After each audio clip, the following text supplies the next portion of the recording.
Bonjour à tous, en ce 31 octobre, jour d'Halloween, je vous ai concocté une vidéo assez spéciale. J'espère que ça va au niveau du vent, on est en plein air comme vous le voyez. Halloween, histoire paranormale, c'est en cohérence je trouve, non? Et justement, le thème des histoires paranormales, c'est un sujet assez tabou, ça fait réfléchir, ça fait beaucoup parler. Je vous ai réservé 2 témoignages de personnes qui ont accepté de témoigner sur les histoires paranormales qu'ils ont vécues ou que des proches ont vécues. On va voir ça, on va s'interroger et je pense qu'on va bien dormir ce soir.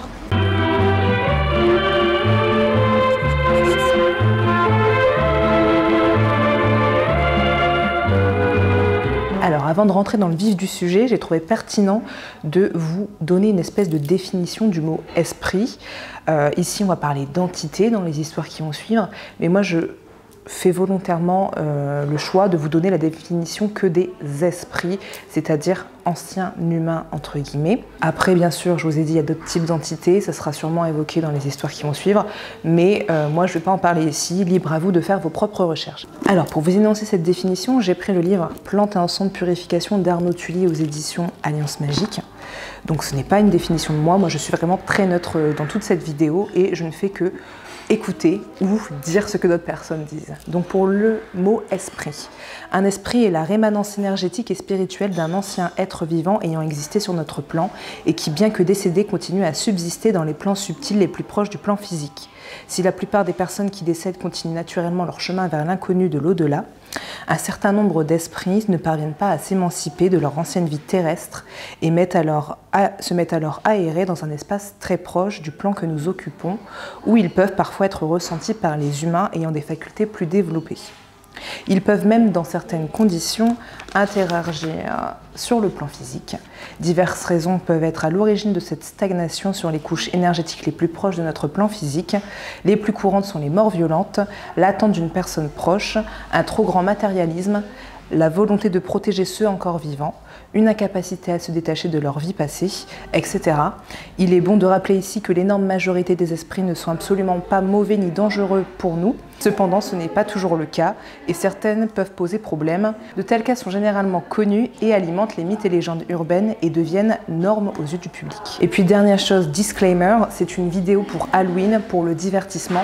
Je voudrais quand même que vous respectiez les croyances des personnes qui vont témoigner, que vous respectez leurs témoignages et que vous les respectiez totalement.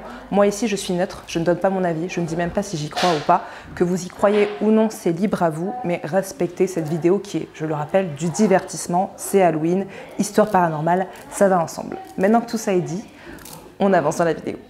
Alors du coup, nous voilà ici dans le Circé, qui est un café de Lille. Je fais la petite promo, c'est la première fois que je teste. Le Pumpkin Spice Latte, il est vraiment pas mal, donc si vous passez à Lille, n'hésitez pas. Nous sommes donc ici avec Orlane, la première invitée. Bonjour Orlane. Bonjour Julia. Merci du coup d'être venue parce que c'était pas facile de trouver quelqu'un qui voulait bien participer à la vidéo. Tu nous racontes combien d'histoires? Du coup, 2 sur. 2 3 sur. peut-être. 3 peut-être. Est-ce que c'est toi du coup qui as vécu toutes ces histoires? Oui et non du coup. Il y en a oui et il y en a non. T'es prête? Oui. C'est parti. Alors, j'étais dans ma chambre. Ouais. Dans ma chambre, voilà, on allait se coucher avec mon copain. Et puis, bon, rien de transcendant. Soirée extra. Voilà, soirée on va normale. se coucher. Et puis, peu de temps après qu'on se soit endormi, là, je vois une tête de femme apparaître. Mais une tête vraiment genre en gros plan, on va dire. D'accord, quelqu'un au-dessus de toi en fait. Ouais, vraiment, vraiment face à face en fait. Vraiment, on est vraiment comme ça en face à face. Ok. Et là, du coup, j'ai crié. Oui, ce qui est normal. Enfin, la femme, elle était vraiment, je peux la décrire, elle était typée, okay, avec des cheveux très bouffants, style afro. Métisse quoi, métisse, ouais, on va dire. Une coupe afro, ok. Une coupe afro, métisse du coup, et bon, c'est tout. J'en parle à mon copain qui, bon, lui, il dit, oh, c'est rien, c'est un rêve, un cauchemar, etc. J'en parle autour de moi, où bon, c'est tout. C'est un rêve aussi. Et puis plusieurs fois où quand je retourne là, parce que je dormais dans la chambre de mon copain, on a changé le lit de place, etc. Oui. Où en fait on l'a centré dans la pièce. Et donc moi j'étais face à la porte. Et à chaque fois que la porte était ouverte, je l'ai vue 2-3 fois pareil, où elle était là, debout, et elle parlait pas. Et je lui demandais qu'est-ce qu'il y avait pour savoir. Hein. Et non, elle bougeait pas, elle était là, elle me montrait la chambre. Elle était en fait. Là, il faut vraiment que je décrive en fait. En fait, il y a donc là, il y a mon lit. Il y a mon lit, il y a le lit. Moi, je suis en face de la porte et ça fait un grand couloir. Elle était toujours dans le couloir. Donc, elle était là, debout, et elle attendait. Donc, elle s'approchait plus de moi. Et en fait, là, je la voyais de la tête aux pieds. Et pour la décrire vraiment, c'était un peu comme une survivante. Comme dans... Physiquement, du coup, physiquement, vous voyez les vêtements. Les vêtements, elle était vraiment... vraiment comme dans Les 100 ou The 100. Elle montrait, en fait, elle regardait tout le temps la pièce d'à côté. Et donc... plusieurs fois, elle est revenue et j'ai été voir dans la pièce d'à côté, chercher... en fait, dans la pièce d'à côté, il y a vraiment que des... plein d'objets et je pense que... moi, je pense qu'elle est reliée à un de ces objets, car quand... C'est ta théorie, quoi. C'est ma théorie, après, voilà. Ça, je ne sais pas. Quand mon beau-père a appris à déplacer des objets dans la pièce, je ne l'ai plus revue et elle est revenue 2-3 fois où vraiment... elle rentrait plus du tout dans la chambre. Par contre, elle gardait toujours une distance, mais elle était toujours là en fait. Ouais. Et à partir du moment où je fermais la porte, là je ne la voyais pas du tout. Alors du coup, ce que je vais ajouter aussi ici, c'est qu'en off, j'ai discuté un peu avec Orlane concernant cette histoire. Et donc la théorie qui en est ressortie, mais que tu as déjà brièvement évoquée, oui. Et tu me corriges si c'est pas ça, c'est que d'après toi, comme c'est donc la maison de tes beaux-parents, oui. Et que ton beau-père a une pièce à côté de la chambre, c'est ça ? Oui. À côté de la chambre où justement il y a plein d'objets récupérés dans des brocantes, etc. Ça serait potentiellement quelque chose qui est lié en fait à un des objets. Et comme justement ça a été bougé, potentiellement, ça cherche... c'est attaché à l'objet et du coup ça reviendrait peut-être pour qu'on remette l'objet à la place ou etc. C'est ça. C'est ça. Mais du coup, voilà pour la petite histoire. C'est ça ? Petite, on va dire, oui. Je te laisse continuer. Ensuite, toujours une histoire vécue, du coup. C'est donc ma grand-mère est décédée il y a... ça fera 1 an en novembre, bref, donc l'année dernière.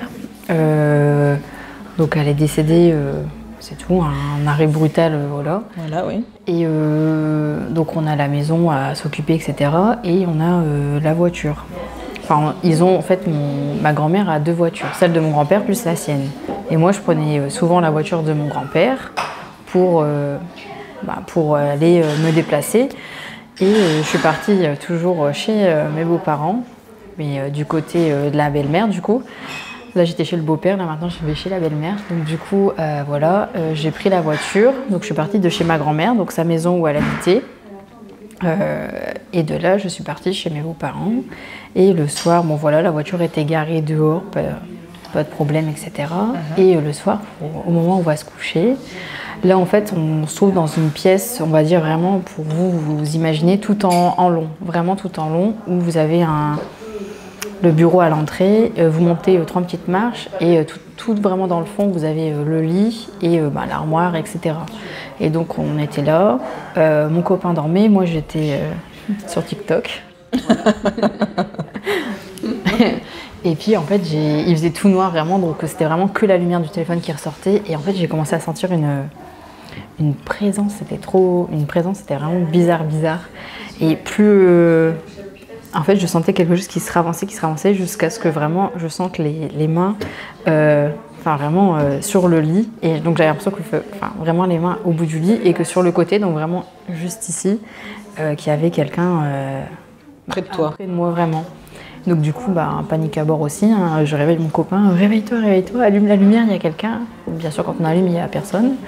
Et ouais, ça s'est passé là aussi. Donc pareil, avec ma belle-mère, j'en ai discuté. Elle a fait le nécessaire, elle a purifié la chambre, etc. Parce que ta belle-mère, justement... Oui, ma belle-mère, mes beaux-parents font de la formation Reiki. Et ils croient toutes ces choses, ils croient vraiment, ils y croient aussi. Dans la spiritualité. Dans la spiritualité. Donc du coup... voilà, j'en ai parlé, elle a dit que peut-être c'était ma grand-mère, vu que j'étais venue avec la voiture. Moi, je suis partie de l'hypothèse que du coup, ma grand-mère était montée dans la voiture, que du coup, elle m'a accompagnée tout le long. Et puis, vu que j'étais quand même très proche d'elle, on est parti de fil en aiguille que ça devait être ma grand-mère qui était là. Et là récemment, en fait, récemment, je suis retournée chez elle dimanche dernier. Et depuis 15 jours, la radio s'allume toute seule dans la chambre. Pour elle, c'est tout à fait normal. Donc moi, je pars du principe que là, ce n'est plus ma grand-mère, mais que c'est quelqu'un d'autre qui veut se manifester. Voilà, du coup, pour cette histoire-là. Dernière histoire. Donc là, du coup, c'est pas moi du tout, c'est mon beau-père. Quand il était jeune, il a joué avec la planche de Ouija. Donc il était jeune, genre... il avait 16-17 ans. Ouais. Vraiment très très jeune, du coup. Et en fait, avec sa bande de copains, il voulait appeler un chanteur dont ils étaient fans. Donc c'est parti de là. Typiquement ce qu'on voit dans les films d'horreur, voilà, les petits jeunes qui s'amusent. Donc du coup, voilà. Alors pas de protection, rien du tout, bien sûr. C'est hop, on y va et c'est parti. Et donc ils ont commencé à appeler, je sais plus du tout le nom du chanteur. Et ils ont commencé à appeler le chanteur, sauf que c'est pas un chanteur qui est arrivé, c'est potentiellement un petit démon, je pense. Donc quelque chose de négatif dans tous les cas. Quelque chose de négatif.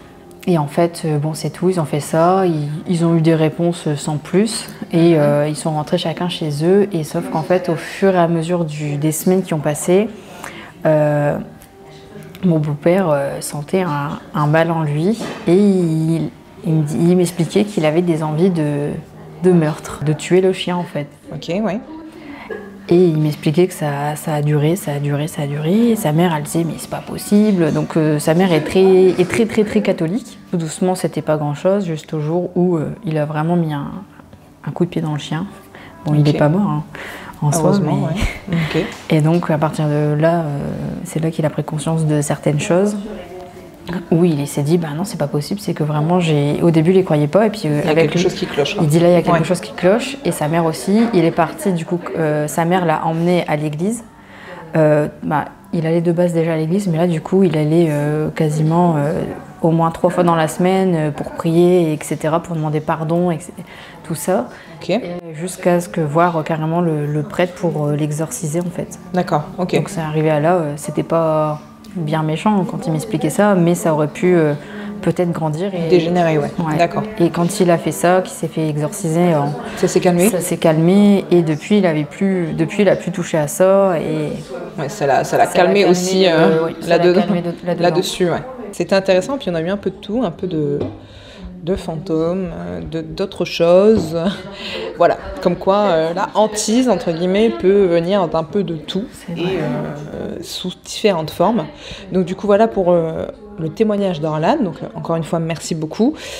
De rien. Encore une fois, pas de critique. Les personnes expliquent les choses telles qu'elles l'ont vécu ou telles que d'autres personnes l'ont vécu. On est là pour être bienveillants. C'est juste une vidéo de divertissement, comme je l'ai déjà dit, et on n'est pas là pour attaquer les autres. Si vous n'y croyez pas, vous n'y croyez pas. C'est très bien pour vous, mais soit vous regardez pas, soit vous ne commentez pas, tout simplement. Voilà. Du coup, on va pouvoir passer à la suite. Ok, petite pause. J'ai oublié de le préciser, mais évidemment, cette deuxième interview se passe un autre jour, d'où les vêtements différents. Et autre chose, je n'ai pas porté le même micro lors des 2 interviews. Mes invités ont à chaque fois le meilleur des micros, car c'est bien eux qui sont importants ici. Donc mon son à moi est moins bon, mais c'est pas très grave.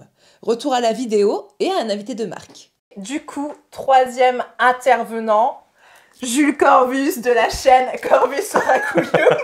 Sur Twitch, Jules Corvus, tout est dans la barre d'infos, vous savez. Je te laisse... me présenter. Oui, voilà, vas-y, fais ta pub.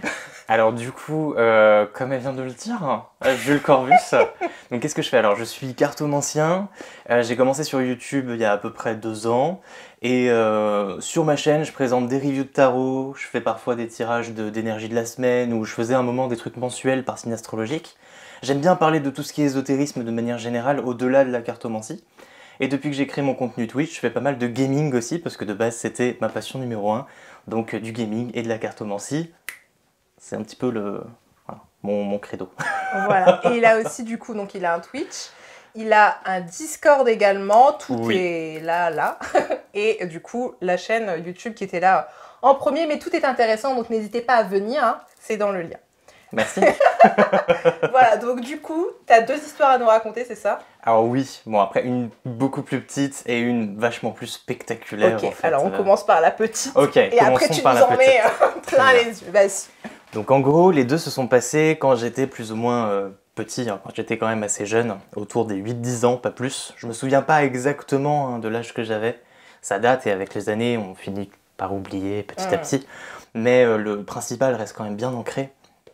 Et la première histoire que j'ai vécue, donc je vivais dans une grande maison de famille avec mes 2 grandes sœurs, mes parents. Donc on était 5 à la maison. C'était une maison sur un étage. Et enfin, on dit 2 étages? Un étage? Enfin bref, il y avait un rez-de-chaussée, un étage quoi. Okay, ouais, et un sous-sol, donc techniquement voilà. Vous avez compris. Voilà, il y avait des escaliers quelque part. Donc en bref, la chambre de ma sœur était placée à l'étage. C'était le moment d'appeler tout le monde en fait pour manger, hein, pour aller à table. Et je suis parti aller chercher ma grande sœur dans sa chambre à l'étage. Je monte. J'étais vraiment persuadé qu'elle était en haut parce qu'il y avait du bruit. Et je me suis dit que voilà, c'était évident. Donc je monte. J'entends effectivement du bruit au niveau de sa chambre. Et je vois que la porte de sa chambre est entrouverte. Et je vois une main. C'était la main de ma sœur. Enfin, il y avait du vernis rouge en fait. Il y a qu'elle dans la maison qui était plus ou moins apprêtée, assez coquette, etc., qui se mettait régulièrement du vernis. Et je vois du coup ses doigts sur le bord de la porte, qui était entrouverte, qui du coup glissent de manière suave. Suave ou effrayant, c'est pas ou effrayant, hein. Et la porte se referme. Du coup, moi, je me dirige vers la porte en me disant, mais elle me prend pour un con ou quoi? Genre, je l'appelle pour manger. Bon, j'avais 8 ans, j'ai pas forcément dit ça, j'ai pas dit ces mots dans ma tête. Hein. Mais du coup, je comprends pas. Du coup, je frappe à la porte, je l'appelle plusieurs fois, elle n'ouvre pas. Donc, je décide d'ouvrir la porte et il y a personne. Donc, il y avait 2-3 cachettes, mais bon, en même temps, elle avait 13 ans de plus que moi, je vois pas l'intérêt qu'elle avait de se cacher à ce moment-là. Donc, j'ouvre quand même l'armoire, je regarde vite fait sous le lit, ne sait-on jamais, je regarde derrière la télé, parce qu'il y avait un gros meuble télé dans un coin, ce qui fait qu'il y avait un gros coin de l'autre côté. Rien. Personne. Donc là, je panique, je comprends pas, je dévale les escaliers, je descends, etc. Et en fait, ma sœur était sous la douche, au rez-de-chaussée. Ouais, donc c'était impossible, que ce Impossible. soit elle. Voilà. Et il y avait personne d'autre Voilà. qui avait du vernis ou quoi que ce soit. Exactement. Sauf si, bon, elle a trouvé des passages secrets dont j'étais pas au courant pour passer d'une pièce à l'autre, sachant que techniquement, en plus, c'était la pièce juste au-dessus de la salle de bain. Mais je ne sais pas ce qui s'est passé encore aujourd'hui, je sais pas ce que j'ai vu. Je pense pas l'avoir imaginé parce que ça reste que quelque chose d'ancré vraiment dans ma mémoire, même si, comme voilà, je le dis, avec les années, ça devient de plus en plus flou, on sait pas, mais je saurais pas l'expliquer. Donc très bizarre. Et toi, déjà, est-ce que tu y crois au paranormal, hein? Parce que bon, tu tires les cartes et tout ça, Oui. mais est-ce que tu y crois à ça? Alors, il y a beaucoup de choses auxquelles je crois, beaucoup de choses aussi auxquelles je ne crois pas, ou alors auxquelles je crois différemment de ce que la majorité pense. Donc tout ce qui va toucher en fait au monde du surnaturel et des esprits, j'ai ma propre vision des choses, et moi je vois pas tant que ça comme des âmes qui resteraient piégées sur Terre, mais plutôt comme des résidus de mémoire, un peu comme plutôt dans le lexique informatique de la mémoire tampon dans un fichier qui resterait quelque part et que certaines personnes seraient capables de consulter. Donc là, on pourrait parler de médiumnité, etc. C'est des personnes qui ont développé un talent. Moi, j'estime qu'on peut tous le développer. Il n'y a pas d'élite, il n'y a pas de don. Voilà, y a pas de... Mais il y en a certains qui ont plus de facilité avec ça et qui arrivent à communiquer avec cette partie oubliée de chaque être vivant. C'est-à-dire qu'on parle très souvent de lieux hantés, mais pour moi, tous les lieux sont hantés parce qu'il y a eu de la vie quelque part et qu'on a tous laissé une trace résiduelle. Et que certaines personnes sont plus ou moins capables de toucher à ce truc-là. Moi, je vois plus une dimension presque futuriste, en fait, du monde des esprits, informatique, etc., que vraiment le fantôme traditionnel qu'on connaît tous, en fait. Voilà. Mais donc toi, là, quand même, malgré tout, t'as pas d'explication à ce qui s'est passé. Je n'ai pas d'explication. Pour toi, ça serait quand même plutôt surnaturel, du coup. Ouais, surnaturel, paranormal, c'est comme on dit, du fait que ce soit paranormal, quelque chose qu'on n'est pas... Enfin, qui est au-dessus de la normale, qu'on n'est pas encore aujourd'hui capable d'expliquer, qu'à ce moment-là, je n'étais pas capable d'expliquer. Très bizarre. Ok, donc ça, c'est la petite histoire. Là, ça, c'était la mise en bouche. Voilà, c'est ça. C'était le canapé. Alors, la grosse histoire, alors je sais pas si chronologiquement, ça s'est passé avant ou après. Je sais que c'était à peu près dans ces eaux-là. Voilà. Okay. C'était une cérémonie, enfin non, c'est une cérémonie, qu'est-ce que je veux. C'était une célébration, c'est mieux. Une célébration assez importante parce que ça se passait après le mariage Bon, c'est compliqué, je vais pas te passer les détails, c'est les enfants des amis de mes parents. Bref, on s'en fout, il y avait un mariage. Un mariage, voilà, qui s'était là. C'est ça. Un mariage s'était fait et on avait du coup invité une bonne partie des invités, dont les mariés et les parents des mariés, chez nous. Dans la même maison dans laquelle s'étaient plus ou moins passés des phénomènes paranormaux. Mes sœurs aussi ont vécu des événements de leur côté, mais toujours au même endroit du coup. Toujours au même endroit, dans la même maison. Après, moi, j'en ai pas le souvenir parce qu'elles l'ont déjà raconté, mais voilà. C'est pas mes histoires que j'ai vécues moi. Et en plus, je me souviens même plus de ce qu'elles m'ont dit. Mais bref. Bon, si on n'est pas dans la même position, c'est normal, il y a eu une coupure pub. Voilà. Suite, du coup. Du coup, donc c'était la suite d'un mariage. On avait invité beaucoup de convives chez nous. Et information à retenir, ma grand-mère maternelle était morte depuis quelques semaines à peine. Je pense que ça faisait peut-être 3 semaines, 1 mois, grand maximum. C'était vraiment... C'était récent. Et on avait récupéré une partie de ces meubles, des meubles anciens, un peu type antiquaire, en bois sculpté, etc., qu'on avait mis dans la salle à manger, qui était la pièce principale de la maison, là où on a accueilli la majorité des convives, avec la grande table de salle à manger, à l'ancienne. Et donc du coup tout se passe bien, tout le monde est à table et avec mes sœurs on est chargé du service. Donc on doit tourner autour de la table justement avec les plats, ramener les trucs. Bon, j'avais 8 ans, je l'ai exploité quand même. Là n'est pas la question. Mais peut-être un peu. Peut-être. Et donc du coup à un moment j'arrive à un des bouts de table avec un plat. Et lorsque je marche, donc c'était du carrelage, hein, dans la pièce c'est important à retenir le fait que ce soit du carrelage, j'entends un espèce de craquement sous mes pieds. Je me dis, mais c'est quoi? Et genre, tout le monde se retourne plus ou moins vers moi parce que le craquement était assez fort. Donc ma sœur qui était juste devant moi en train de faire le tour de la table se retourne aussi brusquement. Elle me regarde bizarrement et tout, et moi je comprends pas. Donc je fais un pas de plus, et là on entend un craquement encore plus sourd, encore plus lourd. Enfin non, peut-être pas lourd, encore plus fort surtout. Et le truc, donc comme je disais, on avait donc certes un étage, ça je pense que vous l'avez retenu, mais on avait également un sous-sol. Et à l'endroit de la table de salle à manger, on était juste au-dessus de la partie garage avec la voiture de ma mère qui était garée dans le garage. Et on entendait, en fait, au moment où je marchais sur le carrelage, un craquement si fort qu'on avait l'impression qu'il y avait une multitude de billes qui tombaient dans le sous-sol. Le bruit, genre c'était un bruit un peu répétitif et on entendait comme des billes rebondir dans une partie, la partie inférieure de la maison, donc le sous-sol. Donc là, mon père n'était pas encore là, il était dans la cuisine. Donc t'as ma mère interloquée qui se lève et qui dit qu'est-ce qui se passe, genre arrête-toi. Et là, il se passe un truc qu'aujourd'hui je ne suis encore pas capable de comprendre. Je me sens limite... alors je perds le contrôle de mes mouvements, c'est plus moi en fait qui est... C'est trop bizarre. Hein. Alors, je ne crois pas aux possessions, je crois pas en tout ça. Mais j'ai vraiment l'impression de ne plus être moi-même à ce moment. Et qu'est-ce que je fais? Je me mets à rigoler et à sauter sur place comme un fou. Ok. Oui. Donc t'as tout le monde qui s'excite parce que tout le monde prend peur, parce que les bruits deviennent de plus en plus interloquants, quoi. Enfin, ça devient de plus en plus impressionnant. On a l'impression qu'il y a vraiment genre la maison qui s'effondre limite parce qu'on entend vraiment des milliards de billes. On a l'impression qu'ils s'éclatent en fait à l'étage du dessous. Et là, il y a un bruit sourd. Et là, tout le monde s'arrête, et moi aussi je m'arrête, du coup je me stoppe. Là, t'as mon sourire qui s'arrête. Et t'as l'impression que t'as la maison qui se met à trembler. Mais quand je te dis ça, on a vraiment eu la peur de notre vie à ce moment-là. T'as des convives qui ont commencé à hurler. Ah, mon père qui débarque, c'est ça, mon père débarque et il avait l'impression qu'un meuble s'était effondré tellement le bruit avait été énorme en fait à ce moment-là. Il a fait du coup évacuer tout le monde, donc tout le monde est sorti, parce que la sortie était pas très loin. T'avais le couloir juste à côté de la salle à manger qui donnait directement sur l'extérieur. Donc tout le monde sort en hurlant, c'est la panique. En plus t'avais la mariée avec sa belle robe, la scène. Donc tout le monde court. Et du coup, il n'y a pas eu d'autres bruits. On a attendu que ça se passe parce qu'on avait l'impression qu'il y avait un problème de fondation et que la maison était limite en train de s'effondrer. On a attendu quelque peu, on n'a pas vu de fumée, on n'a pas vu de trucs suspects ou quoi que ce soit. Du coup, mon père décide de retourner dans la maison pour voir qu'est-ce qui se passe. Et il ressort, genre livide, et il nous dit il y a un problème avec le carrelage. Et en fait, le carrelage s'était soulevé dans la salle à manger, à certains endroits seulement, dont le point central que j'avais touché justement et sur lequel j'avais sauté comme un fou avec mes pieds. Et donc on a quand même attendu pour constater qu'il n'y avait pas de problème de fissure. Ils ont regardé au sous-sol pour voir s'il n'y avait pas ces fameuses billes, rien du tout. Pas de fissures sur les murs, rien, donc les fondations avaient l'air plutôt solides. Et donc on dit bien sûr au revoir aux convives parce qu'on n'a pas les gardés. Genre, allez, on continue dans le jardin. Genre non, on a quand même arrêté.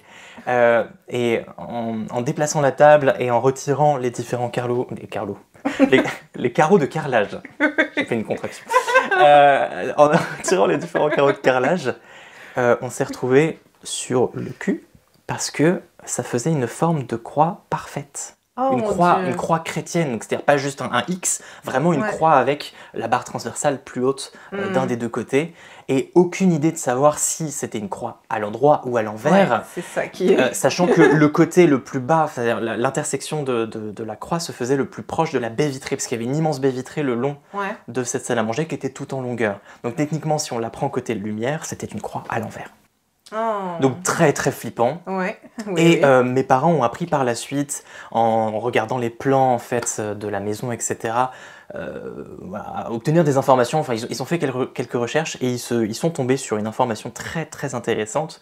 Le carrelage de la plupart des pièces de la maison qui étaient carrelées du coup, surtout au rez-de-chaussée, avait été posé par un curé. Ok. Donc on ne sait pas si ça avait été intentionnel de la part du curé de peut-être mettre moins de colle au centre de la pièce en forme de croix, on ne sait pas. Ou alors si c'était une coïncidence plus spirituelle. On ne sait pas si c'était un curé bienveillant ou malveillant, on ne sait pas si c'était lié à d'autres choses. Mais c'est quelque chose qui nous a vraiment marqué. Et bon, bien sûr, après on a changé le carrelage hein, et on n'a jamais eu plus de problème. Mais c'était assez marquant. Et cette maison-là, mes parents n'étaient pas les premiers propriétaires, elle datait des années 70, si je dis pas de conneries. Et c'est vraiment une maison dans laquelle il s'est passé beaucoup de choses. Là, c'est vraiment mes témoignages à moi par rapport à ce que je me souviens de ça. Mes sœurs ont aussi des choses à raconter sur cette maison, mes parents aussi probablement.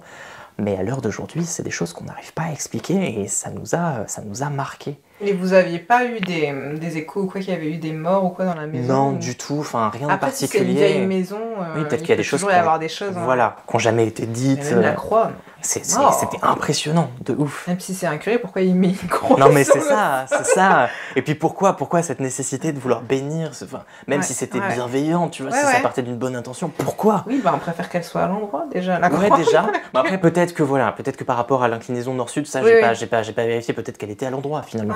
Mais je sais pas. Et puis même le truc là où tu sautes là, mais qu'est-ce que c'est? Je ne sais pas ce qui m'est arrivé. Je ne sais pas. Et j'étais incontrôlable, t'avais ma sœur qui essayait de me maintenir, elle disait mais arrête, tout le monde disait mais stop. C'est la scène de chaos quoi, c'est oui, le film. Et le son, le bruit de ces billes là qui tombent s'intensifiait jusqu'à ce que cet énorme crack final qui a fait vibrer les murs. Ce bruit sourd, enfin c'est d'abord le bruit sourd et ensuite les murs qui se sont mis à vibrer, on avait l'impression d'être, je sais pas, face à une entité démoniaque. C'était trop bizarre, horrible. Trop bizarre, trop bizarre. Ah voilà. Bah ça va, ça avait l'air d'être sympa.